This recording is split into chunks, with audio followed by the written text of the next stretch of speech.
Hoje eu vim falar com vocês sobre uma das autoras mais famosas do mundo, um verdadeiro fenômeno que se espalhou pelo mundo todo, mas que na verdade ninguém sabe quem é. Você sabe de quem que eu tô falando? Vem comigo no vídeo que a gente vai falar um pouquinho sobre a obra dela. Eu sou a Marina Piva e esse é o Tanto Livro pra Ler.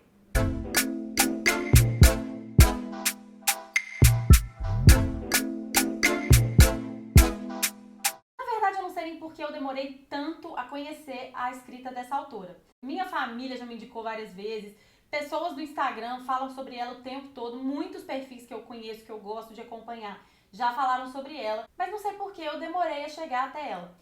No fundo, eu acho que essa obra chegou pra mim na hora certa, porque eu não podia estar aproveitando mais essa leitura. Eu tô falando da Helena Ferrante, eu acho que vocês já imaginavam, né? Pra quem não sabe, a Helena Ferrante é uma autora que especula-se que seja italiana, porque os livros dela, a tetralogia mais famosa dela, que é da Amiga Genial, é chamada Tetralogia Napolitana, se passa na Itália e traz muitos detalhes da periferia de Nápoles, então muita gente acredita que ela more por lá. Já teve muita especulação sobre a origem dela, já teve até um jornalista que foi pesquisar, assim, imposto de renda de pessoas que ele achava que poderiam ser a Helena Ferrante, e ele até encontrou uma pessoa lá que ele apontou como principal suspeita de ser a Helena Ferrante, mas no final das contas isso só fez aumentar a lenda que gira em torno de Helena Ferrante, que continua anônima. Ela dá raríssimas entrevistas por e-mail e costumam ser entrevistas boas. Eu já li algumas e costumam ser entrevistas bem legais. Ela falou recentemente numa entrevista que o que ela poderia fazer pela série da Amiga Genial, ela já fez, que foi escrevê-la. E que o resto é o livro que tem que falar por si, então que ela prefere ficar no anonimato. Eu acho que isso tem que ser mais que respeitado, se ela prefere assim, contanto que ela continue escrevendo histórias maravilhosas pra gente, eu fico satisfeita. A minha leitura atual é a história do Novo Sobrenome, que é o segundo livro de uma série de 4 livros. Não tem como eu falar sobre a minha leitura atual sem falar um pouquinho do primeiro livro da série, que é a Amiga Genial. Mas se você quiser assistir um vídeo só sobre a Amiga Genial, eu gravei um diário de leitura lá no Instagram. Inclusive, se você não me segue lá, segue porque tem muito conteúdo por lá também. É @tantolivro-pra-ler, vou deixar aqui embaixo pra vocês. Então vamos lá? Em Amiga Genial, a gente começa a conhecer a história da Lila e da Lenu, que são duas melhores amigas que vivem em Nápoles na década de 50. No primeiro capítulo daquele livro, a gente tem uma passagem que acontece no futuro de onde o resto da história acontece, quando o filho da Lila telefona para Lenu informando que a mãe dele desapareceu. Ela não se encontra em lugar nenhum e não tem nada dela que ficou para trás. Nenhuma roupa, nenhuma conta, nenhuma foto, nada. Ela apagou a existência dela. É aí que a Lenu percebe que também não tem provas da existência da Lila e sente a necessidade de sentar e escrever tudo que elas viveram juntas. É aí que começa a história. É a Lenu que narra o livro sob o ponto de vista dela daquela época. Ela começa na infância, quando as duas se conheceram, quando ainda eram crianças bem pequenas. E o interessante desse livro é que ele se passa em Nápoles, mas é numa Itália que a gente não está acostumado a ver em livros, em filmes, pelo menos eu não estava. É uma Itália de subúrbio, é uma Itália muito dura, muito difícil de sobreviver. Elas são crianças miseráveis e elas moram no mesmo bairro, são vizinhas, e desde criança elas começam com uma convivência muito conflituosa. A Lila é uma criança muito forte, muito inteligente, mas ela está inserida num contexto muito difícil. A família dela é uma família muito difícil, assim como a família da Lenu também, guardadas as suas diferenças. São famílias inseridas num contexto muito áspero e que acaba transmitindo isso nas próprias personalidades. O primeiro livro traz muitas memórias de infância, até não colocadas muito em ordem cronológica, são memórias de acordo com o que ela vai lembrando, ela vai colocando. E são memórias que realmente marcaram muito a vida dela e marcaram muito a pessoa que ela se tornou. Ela sofreu muito, ela tem várias passagens de crueldade dos pais com ela, a Lila também tem passagens de muita crueldade, de violência doméstica, um contexto nada saudável para essas duas crianças, mas ainda assim elas crescem, elas se tornam jovens e o primeiro livro também pega um pouco dessa parte da juventude. O primeiro livro termina quando elas têm 16 anos, num evento que é o casamento da Lila. Eu não vou falar muito sobre com quem ela casou, como foi que aconteceu isso, porque isso pode ser spoiler para o primeiro livro. Mas no segundo livro, o próprio nome já diz, né? A história do novo sobrenome. É o novo sobrenome que a Lila adquiriu ao se casar. A gente tem a sensação de que ela fez um bom casamento a princípio, porque tudo leva a crer que sim. Só que a Helena Ferrante, ela sabe fazer isso como ninguém. Ela apresenta uma situação que de longe parece perfeita, parece ideal, mas ela aproxima a visão dela naquela situação e mostra que não é perfeito, que não é bem assim. É exatamente isso que ela faz com a realidade da Lila. Ela, ainda no dia do casamento, acontece um evento dentro da festa de casamento que faz com que ela mude a concepção que ela tem sobre o marido e a partir de então a vida dela se torna uma vida ainda mais difícil do que ela já vivia. No início desse livro a gente acompanha a existência de um casamento abusivo, violento, e a própria Lenu raciocina sobre isso. Como que a Lila, que foi uma criança tão forte, uma criança tão resistente, uma criança que representava para ela uma resistência à realidade, se entrega a um casamento assim. No primeiro livro, fala muito sobre a Lenu se sentir fraca perto de uma amiga tão forte que era a Lila.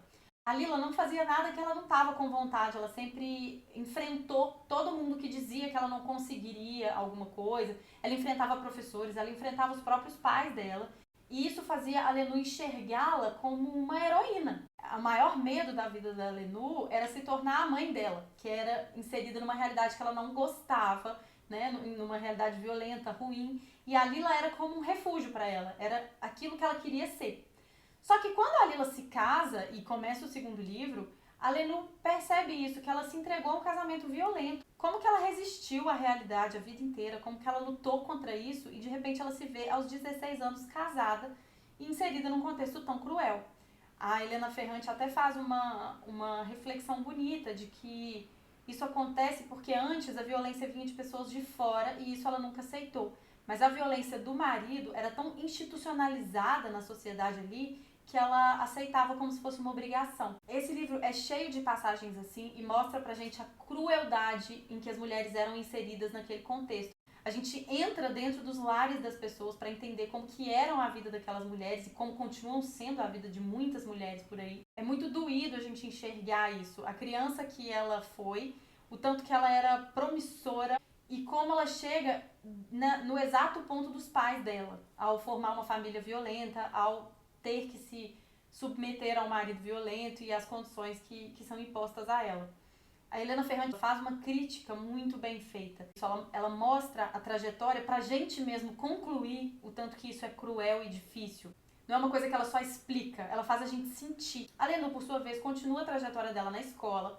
No primeiro livro a gente vê que as duas estudavam juntas e as duas eram muito boas na escola, elas eram muito inteligentes, meninas até acima do que era a média dos colegas, mas a Lila é obrigada a interromper os estudos ainda no meio do primeiro livro, por situações mesmo do dia a dia dela, por ignorância dos próprios pais, mas a Lenu continua. Um ponto muito próprio dessa série, e que eu acho que é próprio da escrita da autora, até agora eu só conheci esses dois livros, nem terminei esse segundo ainda, mas eu já vejo como uma coisa muito característica dela, é que ela mostra o ser humano de uma forma absolutamente escancarada, aberta. Ela entra na cabeça da Lenu e expõe os piores sentimentos dela. Ela tem inveja da melhor amiga, ela tem raiva, ela tem ódio. Ela tem ódio dos pais, ela tem ódio da violência que ela vive. Tudo isso cabe dentro de uma personalidade de uma criança e continua cabendo dentro da jovem que ela se torna. Muito do que ela viveu na infância reflete na pessoa com que ela se torna e a gente acompanha essa formação. E agora a jovem também, todas as atitudes que ela toma são reflexos da pessoa que ela é e do meio que ela convive. São dois livros que fazem a gente pensar muito sobre as coisas que estão ao nosso redor, sobre o tanto que a sociedade interfere na formação das pessoas, mas ainda assim, a mesma sociedade é capaz de formar pessoas tão diferentes, mas todas muito complexas, todas capazes de sentir sentimentos muito bons e muito ruins. Todos os personagens são muito imperfeitos, eles trazem muitas imperfeições, o que os torna humanos, né? E faz com que a gente se apegue muito a eles. Eu me identifiquei com muitas passagens desse livro, mesmo sendo uma realidade tão diferente da minha. Nesse livro aqui, a gente percebe uma modificação grande na relação delas e na própria personalidade das personagens. A Lila, depois do casamento, ela perde muito do brilho que ela tinha, ela perde muito da força que ela tinha, porque de alguma forma ela se obriga a se enquadrar no contexto que ela é inserida, mas ao mesmo tempo ela luta contra isso. Então ela tem atitudes muito contraditórias nesse livro. Ela é muito generosa e legal com os amigos em muitos momentos e logo depois ela é absolutamente cruel. Enfim, esse livro traz reflexões muito importantes, muito válidas e é uma leitura que prende muito. É uma leitura muito gostosa de fazer. Lá no Instagram, quando eu falei que eu estava lendo, me perguntaram se era realmente uma leitura muito triste. A meu ver, é uma leitura assim que traz muita realidade. Então, traz muita miséria, muita tristeza que essas pessoas vivem. Só que a forma da Helena Ferrante escrever, ela não se demora muito na tristeza, sabe? Ela não se demora no drama. É uma coisa ruim que tá acontecendo ali, é uma coisa que choca, é uma coisa que incomoda, com certeza. Mas ela não explora tanto o drama. Então eu não chorei, por exemplo. Eu, até hoje, no meio do segundo livro, até hoje eu não chorei. Pra mim não tem sido uma leitura triste. É uma leitura que traz a gente pra uma realidade dura e a gente convive ali com todas as asperezas que aquela sociedade é capaz de criar. A escrita da Helena Ferrante é uma das escritas mais incríveis que eu já tive a oportunidade de conhecer. É muito inspiradora, muito bonita. Eu só não emendei o primeiro no segundo porque eu não faço isso. É muito difícil eu emendar uma série em sequência, assim. É uma regra minha. Eu prefiro intercalar todas as séries que eu leio com outros livros, porque eu acho que me dá uma distanciada da história e depois eu volto com mais fôlego pra ela. Então por isso eu não emendei. Eu coloquei um livro no meio, mas eu voltei como se eu tivesse acabado de ler o primeiro livro, porque realmente é uma história muito marcante, que envolve muito e no meio da primeira página eu já estava envolvida de novo, eu já estava inserida naquele contexto de novo. A gente se sente dentro da turma, às vezes a gente se sente dentro do próprio personagem. É impossível não se identificar com alguma situação, porque são coisas muito humanas. É impossível não fazer a gente pensar, é impossível não fazer a gente raciocinar.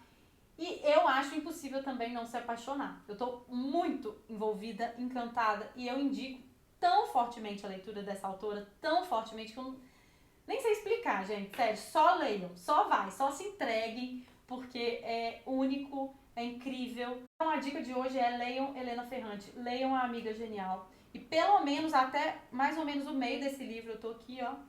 Pelo menos até o meio desse livro eu estou apaixonada. Pode acontecer alguma coisa que me faça me afastar um pouco da história? Pode, porque tudo é possível, né? Mas eu duvido um pouco. Eu tô muito, muito apaixonada por essa série.